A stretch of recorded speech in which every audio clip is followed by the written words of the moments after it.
Good evening my dear students, welcome to concept oriented spoken English classes. ఎప్పుడు చెప్తున్నదే ఈ video చూడటానికి ముందు ఈ ముందు వీడియోస్ కూడా చూసి ఈ వీడియో చూడడం ప్రారంభించండి. అయితే మన స్టూడెంట్స్ అందరూ మన వీడియోస్ని బాగానే ఫాలో అవుతున్నారు. కానీ స్టూడెంట్స్ వీడియోస్ని ఫాలో అవడం అంటే ప్రతి వీడియోని తప్పకుండా చూడటం కాదు. ఈ క్లాసెస్ని మనం కాన్సెప్ట్ ఓరియంటెడ్ క్లాసెస్ ఎందుకంటాం అంటే మీరు కూడా నాలాగనే ప్రాక్టీస్ చేయాలి, నోట్స్ని అందంగా ప్రిపేర్ చేయాలి, డైలీ వాటిని యూజ్ చేయాలి, ఆచరణలో పెట్టాలి. అప్పుడే మన వీడియోస్ యొక్క అర్థం ఏంటి, ఈ కాన్సెప్ట్ యొక్క అర్థం ఏంటో మన అందరికీ తెలుస్తుంది. ఓకే, ఎప్పటిలాగా వీడియోస్ స్టార్ట్ చేసే ముందు smile please. Thank you. Let us start. నిన్నటి క్లాస్లో మనం you want apples left side తో స్టార్ట్ చేస్తే అది క్వశ్చన్ కింద మారుతుంది. డూ యూ వాంట్ అంటే నీకు కావాలా అనే క్వశ్చన్ అవుతుందని చెప్పాం. దానికి లెఫ్ట్ సైడ్ ఇంకా స్టార్టింగ్ లో కొన్ని క్వశ్చన్ వర్డ్స్ వాట్ అనే దాన్ని యాడ్ చేస్తే వాట్ యూ వాంట్ అంటే వాట్ అంటే ఏమిటి కాబట్టి నీకేం కావాలి, వై పెడితే వై డు యూ వాంట్ ఎందుకు కావాలి, హౌ డు యూ వాంట్ ఎలా కావాలి, అలా తయారవుతుంది అని చెప్పాం. అయితే అలా ఆ క్వశ్చన్ వర్డ్స్ తో క్వశ్చన్స్ నేర్చుకున్నప్పుడు అక్కడ 2 క్వశ్చన్ వర్డ్స్ ఉన్నాయండి. వాటి గురించి స్పెషల్ గా నేర్చుకోవాలి అంట. అవి ఏంటంటే ఆ క్వశ్చన్ వర్డ్స్ ని క్వాంటిఫైయర్స్ అని పిలుస్తాం. క్వాంటిఫైయర్స్ అంటే ఏంటంటే పరిమాణాత్మకమైన ప్రశ్నార్థక పదాలు అని అర్థం. అంటే పరిమాణం గురించి మనకి తెలియజేసే పదాలని క్వాంటిఫైయర్స్ అని పిలుస్తాము. ఈ క్వాంటిఫైయర్స్ లో 2 రకాలు ఉన్నాయి. ఒకటి countable quantifier and second one uncountable quantifier అని 2 రకాలు ఉన్నాయండి. అవి ఏంటంటే మనం రెగ్యులర్ గా వాడినమే, కానీ అవి ఖచ్చితంగా వీటిని ఎలా అంటారు అని మనం తెలుసుకోము. కానీ ఇక్కడ నేను తెలుసుకున్నా. అదేంటంటే first the how many and second one how much. How many, how much అనే వర్డ్స్ ని యూజ్ చేసి క్వశ్చన్స్ తయారు చేయాలంటే కొంత డిఫరెన్స్ ఉంది. వాట్, వెన్, హౌ ఇవి కాకుండా వీటిని యూజ్ చేస్తే హౌ మచ్ అండ్ హౌ మెనీని యూజ్ చేసినప్పుడు చిన్న డిఫరెన్స్ చూపించాలి మనం. ఏంటంటే ఫస్ట్ వీటి గురించి తెలుసుకుందాం. హౌ మెనీ అంటే అర్థం ఏంటంటే ఎన్ని, హౌ మచ్ అంటే ఎంత తెలుగులో. అయితే వీటిని పరిమాణానికి సంబంధించిన ప్రశ్నార్థక పదాలుగా చెప్తాము. అయితే వీటిని తెలుగులో యూజ్ చేసినప్పుడు కూడా చూడండి, మనం ఏదైనా కావాలంటే ఎన్ని ఫ్రూట్స్ కావాలి, ఎన్ని ఐటమ్స్ కావాలి, ఎన్ని పెన్స్ కావాలి అని మనం యూజ్ చేస్తాం.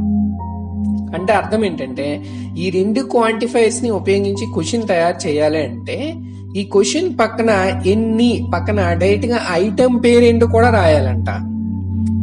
ఈ హౌ మెనీ పక్కన గానీ హౌ మచ్ పక్కన గానీ డైరెక్ట్ గా ఆబ్జెక్ట్ కూడా రాయాలంట. దేని గురించి అయితే మనం డిస్కస్ చేస్తున్నామో.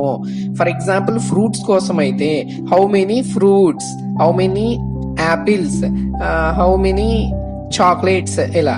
హౌ మచ్ కోసం అయితే how much sugar, how much water, ఇలా డైరెక్ట్ గా ఐటమ్ కూడా పక్కన రాసి ఇప్పుడు ఈ వాక్యం అంతటిని ఫ్రేజ్ అని పిలుస్తాం. ఈ ఫ్రేజ్ అంతటిని తీసుకొని వెళ్ళి అక్కడ డూ యూ వాంట్ కి లెఫ్ట్ సైడ్ పెట్టాలంట. అప్పుడు ఈ రెండింటితో క్వశ్చన్ తయారు చేయాలంటే ఎలా అవుతుంది? How many fruits do you want, నీకు ఎన్ని ఫ్రూట్స్ కావాలి. అలా how many apples do you want, నీకు ఎన్ని యాపిల్స్ కావాలి. ఇలా హౌ మెనీ పక్కన డైరెక్ట్ గా ఆబ్జెక్ట్ కూడా పెట్టాలంట. హౌ మెనీ గానీ హౌ మచ్ గానీ దీని పక్కన పెట్టి అప్పుడు do you want left side ఇది యాడ్ చేస్తే అప్పుడు ఇది అర్థవంతమైన క్వశ్చన్ గా మారుతుంది. ఓకేనా ఫ్రెండ్స్? అయితే ఇప్పుడు ఈ రెండిట్లో ఒక్కొక్క దానికి డిఫరెన్స్ చెప్దాం. హౌ మెనీ అంటే అర్థం ఏంటంటే కౌంటబుల్ క్వాంటిఫైయర్, అంటే మనం ఉపయోగించిన ఆబ్జెక్ట్ ని లెక్కించగలిగితే, లెక్క పెట్టగలిగితే 1, 2, 3 ఇలా లెక్క పెట్టగలిగితే ఆ ఆబ్జెక్ట్స్ దగ్గర హౌ మెనీ ఉపయోగించాలి. అంటే యాపిల్స్ అయితే 1, 2, 3, 4 యాపిల్స్ ఉన్నాయి, 5 యాపిల్స్ ఉన్నాయి, ఇలా లెక్క పెట్టగలం కదా. వాటి ముందు మనం ఈ హౌ మెనీ అనే క్వాంటిఫైని యూజ్ చేయాలి. అంటే how many apples, how many bananas, how many fruits, how many chocolates, how many biscuits, ఇలా ఉపయోగించాలంట. అదే మనం లెక్కించడానికి వీలు లేకుండా కొలవటానికి మాత్రమే వీలుంటే, కొలవడానికి మాత్రమే వీలు ఉండడం అంటే, ఇప్పుడు షుగర్ ఉందండి, షుగర్ను మనం లెక్క పెట్టగలమా? ఎన్ని షుగర్ ఉన్నాయి అని అంటామా? లేదు. ఎంత షుగర్ ఉంది అంటాం. అంటే కొలవడానికి వీలుగా ఉండే ఐటమ్స్ ముందైతే హౌ మచ్ వాడాలంట. హౌ మచ్ అనేది అన్కౌంటబుల్ క్వాంటిఫైయర్. అంటే కొలవటానికి మాత్రం ఉపయోగించే పదార్థాల ముందు, ఆబ్జెక్ట్స్ ముందు హౌ మచ్ వాడాలంట. కొలవటం అంటే ఏంటి? How much sugar do you want, how much water do you want, అలా how much oil do you want, how much money do you want, ఎంత డబ్బు కావాలి. కొంతమందికి ఈ డబ్బు గురించి చెప్పినప్పటికీ చిన్న డౌట్ వస్తుందండి, ఈ మనీని కూడా మనం లెక్క పెట్టవచ్చు కదా అని. మనీని లెక్క పెట్టం మనం. మనీ అంటే కాయిన్స్ కాదు. మనీ అంటే ఏంటి? డబ్బు. ఎన్ని డబ్బు కావాలి అని అనం కదా, ఎంత డబ్బు కావాలి అని అంటాం. అదే కాయిన్స్ అనుకోండి, లెక్క పెట్టొచ్చు. ఎన్ని కాయిన్స్ కావాలి? 10 కాయిన్స్ కావాలా, 5 కాయిన్స్ కావాలా అని. ఓకేనా? పరిమాణానికి సంబంధించి అది ఫుల్ మ్యాటర్ ఉంది. తెలుగు మీద అవగాహన ఉంటే మీకు ఈజీగా అర్థమవుద్ది. యాక్చువల్లీ సపరేట్ మనీ కోసం, కానీ మీకు అర్థమైందనే అనుకుంటున్నాను.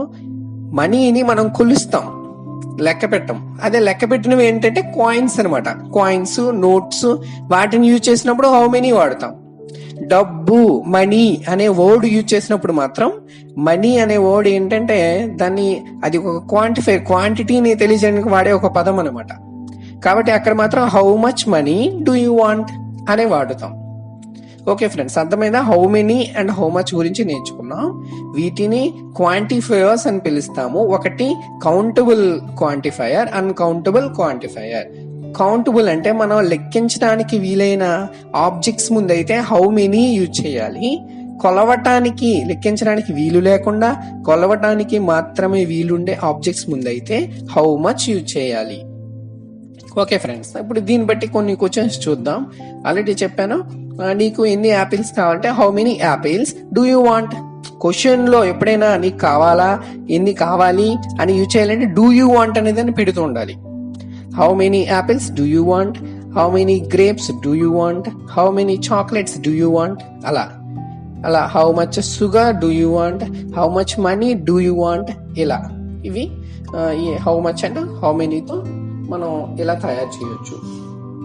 ఇలా ఈ రోజు పూర్తయిన తర్వాత నెక్స్ట్ డే మళ్ళీ ఆఫీస్కి వెళ్ళానండి. యథావిధి యాజ్ యూజువల్ గా రోజు జరుగుతున్నట్టుగానే మరలా ఆ వ్యక్తి అప్లికేషన్ కోసం వస్తే మనకి కొంచెం ఆతృత ఎక్కువగా ఉంటది కదా. మనకి తెలుసు మనం తప్పులు మాట్లాడుతున్నాం, రోజు నేర్చుకునే సెంటెన్స్ ని తప్పు మాట్లాడేస్తున్నాం, అందరి దగ్గర ఫీల్ అవుతున్నాం, అందరూ నన్ను అవమానిస్తున్నారు. అయినా సరే మనకి నేర్చుకోవాలనే ఒక కమిట్మెంట్ ఉంది కాబట్టి దాన్ని అధిరెన్స్ అంటాం. అది ఉంది కాబట్టి తప్పదు, మళ్ళీ యూజ్ చేద్దాం అని చెప్పేసి ధైర్యంగా అతను వస్తున్నాడు. నా దగ్గరికి రాలే, నా పక్క ఉన్న కొలీగ్ దగ్గరికి వస్తే అతను వచ్చి నిలబడితే మా కొలీగ్ అడిగాడు అడిగి అంటని అడిగితే అతను రిప్లై ఇస్తాడు కదండి.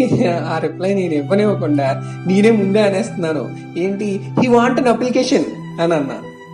ఇప్పుడు సరిపోయింది కదా స్టేట్మెంటే, హీ వాంట్ అన్ అప్లికేషన్ సరిపోయింది కదా. మనం ఫస్ట్ నుంచి నేర్చుకున్నాం, ఐ వాంట్ అప్లికేషన్, నాకు అప్లికేషన్ కావాలి, యూ వాంట్ అప్లికేషన్, నీకు అప్లికేషన్ కావాలి, హీ వాంట్ అప్లికేషన్, అతనికి అప్లికేషన్ కావాలి అని చెప్పాను. అప్పుడు ధైర్యంగా చెప్తున్నా, అమ్మ అయితే ఇప్పుడు తప్పులేదు చూద్దాం అంటే అప్పుడు కూడా నవ్వులేనండి.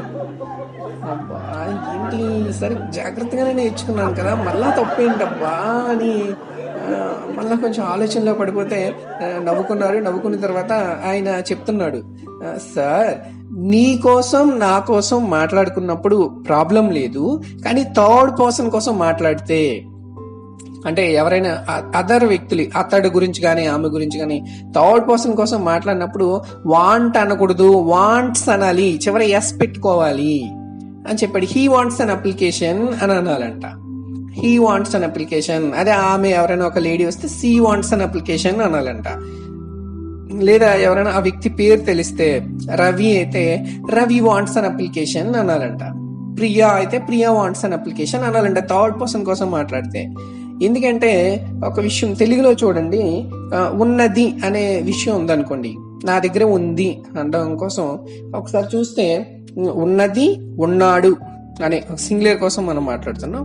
తెలుగులో నేర్చుకున్నప్పుడు చూడండి, ఒక అబ్బాయికి అనుకోండి, బాయ్ జెంట్కి అయితే మనం ఏంటంటాం, ఉన్నాడు అంటాం. అదే లేడీకి అయితే ఉన్నది, అంటే లేడీస్ కోసం కానీ వాడినప్పుడు ఉన్నది అంటాం. అదే వస్తువుల కోసం మాట్లాడినప్పుడు కూడా ఉన్నది అని అంటాం. అంటే మన తెలుగులో లేడీస్ ని, వస్తువుల్ని మనం ఫిమనైన్ జెండర్ లాగే చూస్తాం, అంటే ఉన్నది అనే వాడతాం. అబ్బాయిని సపరేట్ గా ఉన్నాడు అంటాం, అంతే కదా. కానీ ఇంగ్లీష్ వాళ్ళు ఏం చేస్తున్నారంటే, వాళ్ళకి అబ్బాయి అయినా అమ్మాయి అయినా వస్తువైనా ఒకటే, ఆ ముగ్గురికి కలిపి ఉన్నది అనే వాడేస్తారనమాట. That is called es. Es చేర్చడానికి కారణం అది. వీళ్ళకి ఈ వర్డ్స్ యూజ్ చేసినప్పుడు జెండర్ వేరియేషన్ ఉండదు. అక్కడ హీ అయినా, సి అయినా, ఇట్ అయినా, ఎవరైనా, అంటే నువ్వు నేను కాకుండా థర్డ్ పర్సన్ ఎవరి కోసం మాట్లాడినా, సింగిల్ వ్యక్తి కోసం ఎవరి కోసం మాట్లాడినా ఒకే రూల్ ఉంటది అనమాట. అయితే ఇక్కడ ఆ రూల్ ఏంటంటే వాంట్స్, ఎస్ పెట్టాలంట, అంతే. హీ వాంట్స్ అన్ అప్లికేషన్ అనాలంట. అప్పుడు ఆయన చెప్పాడు, సార్ దీంతో ఈ సెంటెన్స్ తో మీరు ఫుల్ గా నేర్చుకున్నట్టే సార్. సాధారణంగా నీ కోసం, నా కోసం అయితే, లేదా మనందరి కోసం, ఎవరి కోసం అయినా సరే ఐ వాంట్ అనేస్తాం. I want an application, you want an application, we want an application, అలా అనుకోవచ్చు. వేరే వ్యక్తి కోసం మాట్లాడినప్పుడు, ఎవరైనా అదర్ పర్సన్ కోసం మాట్లాడినప్పుడు, మీరు నాతో మాట్లాడుతున్నారు, వేరే వ్యక్తి కోసం చెప్తున్నారు, వేరే వ్యక్తి కోసం చెప్తున్నప్పుడు వాంట్స్ అని పెట్టండి, హీ వాంట్స్ అని పెట్టండి, సరిపోద్ది. మీరు దీంతో ఖచ్చితంగా కరెక్ట్ గా నేర్చుకున్నట్టు మీరు ధైర్యంగా ఇంక యూజ్ చేయొచ్చు అని చెప్పారు. దాంతోపాటుగా ఒక సెకండ్ అడిషనల్ పాయింట్ కూడా చెప్పారు. ఏంటంటే వద్దు అని చెప్పడానికి, సాధారణంగా మనం ఇప్పుడు నుంచి నేర్చుకోండి, నీకు కావాలంటే ఐ వాంట్, నాకు కావాలి, ఐ వాంట్ అని నేర్చుకున్నాం. వద్దు అంటే ఐ డోంట్ వాంట్ అనండి, డోంట్ అనే పదాన్ని యాడ్ చేయండి. అంటే వాంట్ కి లెఫ్ట్ సైడ్ డోంట్ వాంట్, అని నాకు అవసరం లేదు. I don't want, you don't want, నీకు అవసరం లేదు, నాకు అవసరం లేదు, నాకు వద్దు అని చెప్పడం కోసం I don't want, I don't అంటే సరిపోతుంది. ఈ వాంట్ అనేవి వెర్బలు మారుతూనే ఉంటాయి. ఐ డోంట్ అంటే సరిపోతుంది అని చెప్పారు. అదే థర్డ్ పర్సన్ కోసం, మళ్ళీ వేరే వ్యక్తి కోసం మాట్లాడితే ఇంగ్లీష్ లో రూల్ మారిపోతూ ఉంటది. వేరే వ్యక్తి కోసం మాట్లాడినప్పుడు అంటే డజంట్ అని పెట్టాలంట. ఐ డోంట్ అంటే నాకు వద్దు, యూ డోంట్ అంటే నీకు వద్దు, అది అతడికి కూడా వద్దని మనమే చెప్పేయాలనుకోండి, అతడి ఉద్దేశం కూడా. అప్పుడు హీ డజంట్ అని చెప్పాలన్నమాట. అతడికి కూడా వద్దు అని చెప్పేయడం కోసం హీ డజంట్, డజ్ నాట్ అంటే డజంట్ అంటాం స్పోకెన్ లో మాట్లాడుకున్నప్పుడు. డు నాట్ నేమో డోంట్ అని, డజ్ నాట్ నేమో డజంట్ అని అంటాం. అలాగా అతడి గురించి మాట్లాడినప్పుడు హీ డజంట్ అని చెప్పారంట, అతడికి కూడా వద్దు అని. మనం ఎక్కువగా ఉపయోగించం ఇవి, బట్ మన కోసం, నా కోసం, నీ కోసం ఎక్కువ యూజ్ చేస్తాం. అంటే ఐ డోంట్, నాకు వద్దు, యూ డోంట్, నీకు వద్దు అని కూడా చెప్పాలంటే యూ డోంట్, మనం అది ఎక్కువగా యూజ్ చేస్తామంట. అప్పుడు ఆయన చెప్పారు, దీంతో మీరు ఫుల్ ఫ్లెక్స్డ్ గా నీట్ గా నేర్చుకున్నట్టండి, ఈ వాంట్ కి సంబంధించి మీరు యూజ్ చేయండి ధైర్యంగా అని చెప్పారనమాట. చెప్తే అప్పుడు నేను ఇంటికి వచ్చి చూసుకున్నా, ఏంటంటే అసలు నేను ఇప్పుడు వరకు ఏం నేర్చుకున్నాను అని చూసుకుని ఇదంతా రాసుకున్న తర్వాత నోట్స్ లో ఒక హెడ్డింగ్ పెట్టుకున్నానండి సపరేట్ గా. ఏం పెట్టుకున్నానంటే ఇప్పటి వరకు నేను నేర్చుకున్నది అని పెట్టి -1 పెట్టుకొని అది హెడ్డింగ్ పెట్టుకొని ఒకసారి చూసుకున్నా, ఇన్ని క్లాసుల్లో నేను ఏం నేర్చుకున్నాను అంటే, స్టార్టింగ్ స్పోకెన్ ఇంగ్లీష్ ఇంట్రొడక్షన్. అసలు ఇంట్రొడక్షన్ ఏంటి, లెటర్స్, వర్డ్స్, సెంటెన్సెస్ ఇంట్రొడక్షన్ ఏంటి, తర్వాత సమ్ వెజిటబుల్ నేమ్స్, కూరగాయల పేర్లు, ఫ్రూట్స్ నేమ్స్, పండ్లు పేర్లు, అండ్ ఫ్లవర్ నేమ్స్, పూల పేర్లు, and spices names. And spices names అంటే ఈ మసాలా దినుసులు ఇవి. Next house hold articles names, మన ఇంట్లో సాధారణంగా ఉండే వస్తువుల పేర్లు. నెక్స్ట్ సబ్జెక్ట్ అంటే వ్యక్తులు, ఒక వాక్యాన్ని ప్రారంభించే వ్యక్తులు, సబ్జెక్ట్ నేమ్స్. అండ్ వాంట్ అనే స్ట్రక్చర్, వాంట్తో వాక్యం ఎలా తయారు చేయాలి, ఆ స్ట్రక్చర్ నిర్మాణం.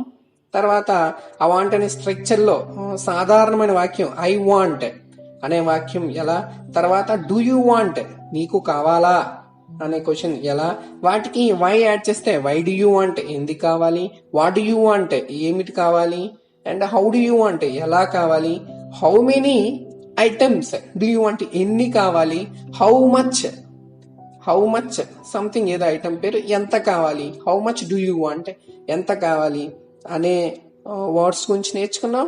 అండ్ డైలాగ్ ప్రాక్టీసింగ్, డైలాగ్ ని ఎలా ఒక వ్యక్తి ఇంకో వ్యక్తి డైలాగ్ ప్రాక్టీసింగ్ ఎలా చేయాలో నేర్చుకున్నాం.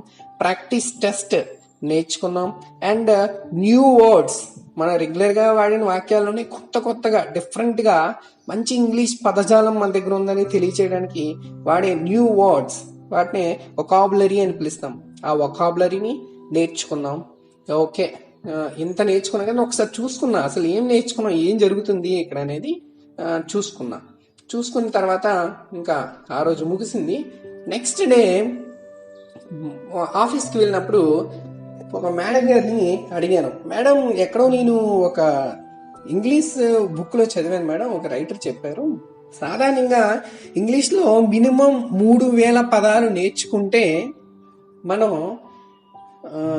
ఆ ఇంగ్లీష్ భాషని అనర్గళంగా ఇంగ్లీష్ వాళ్ళ కంటే అత్యద్భుతంగా మాట్లాడొచ్చు అని నేను ఎక్కడో చదివాను. మరి నేను ఈ వాంట్ అనే పదం గురించి నేర్చుకోవడానికి 10 days టైం పడుతుంది. ఇలా ఈ 3000 పదాలు నేర్చుకోవాలంటే 3000 into 10 days 30,000 రోజులు. In the sense 100 years, nearly 100 years time పడితే ఇంకా నేను నేర్చుకోవడం ఎందుకు, నేర్చుకొని నేను ఏం చేయాలి అని నేను అడిగితే మేడం గారు చెప్పారు, కరెక్ట్ గా చెప్పలేదు. ఏం చెప్పారంటే, సార్ మిమ్మల్ని చూస్తుంటే మీ కమిట్మెంట్ గాని, మీ డెడికేషన్, డివోషన్, మీకున్న అథరెన్స్, ఫిడిలిటీ అని పిలుస్తాం, దాన్ని చూస్తుంటే మాకే భయం వేస్తుంది సార్. మేము 5 years తెలుగు నేర్చుకోవాలని ట్రై చేస్తే ఇప్పటికీ కూడా కనీసం బాగున్నారా అని అనలేకపోతున్నాం, ఆ వర్డే నేర్చుకోలేకపోతున్నాం.